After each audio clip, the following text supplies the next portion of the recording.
Lionel Richie says parents stopped him from marching with Martin Luther King Jr. Why did you not tell me?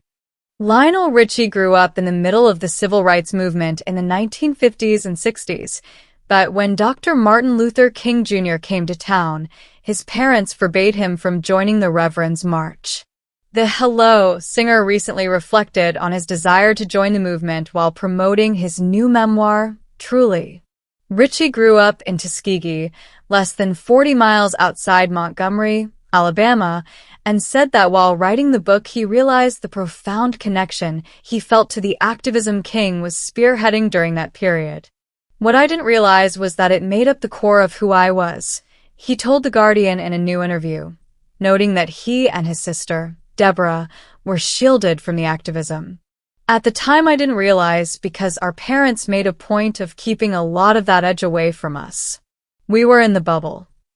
The all night long, singer desperately wanted to join his peers in their quest for political progress, especially when King led marches from Selma to Montgomery in 1965, but his mother and father dissuaded him. I was longing to be part of it, he remembered. And my parents kept telling me it was dangerous. Their decision caused tension.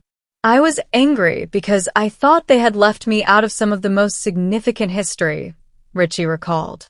My anger came when I realized what my grandmother and grandfather had gone through, what my mom and dad had gone through. The musician eventually asked his parents, "Why did you not tell me? Why did you not involve us in this?"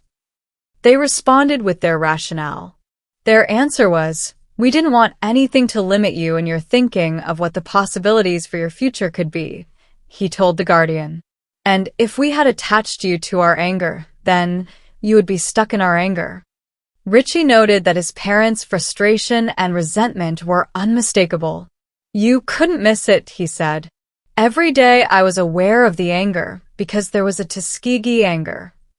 The musician later reflected on what he thought his parents' generation would make of the Trump administration.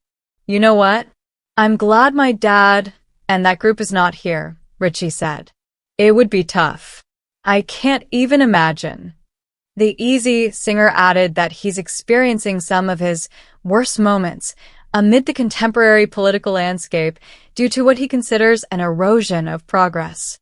"I made a statement in 1983 when we were talking about civil rights, and I said, we still talk about that, as if to say that's behind us, we're interested in the future," he recalled. Now, here we are 42 years later, and we're still talking about the same thing. But it's even worse. What I'm watching now is not only going backwards, but it is the erasing of history. However, Richie doesn't think joining the forefront of some kind of political or social leadership would improve the country's circumstances. "If you're waiting for Martin Luther Richie, he ain't coming," he said. "But if you're waiting for Lionel Richie, the bearer of love, you got me."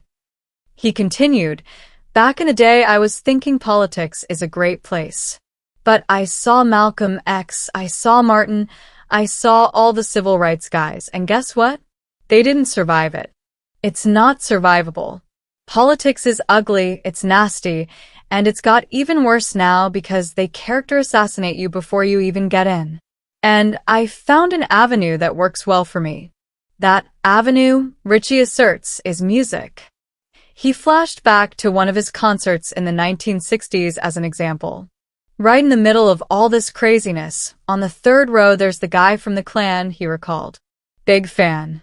I can have a conversation with anybody and get the message out better than I can by standing on a podium, pounding my fist down and saying, 'Follow me.'"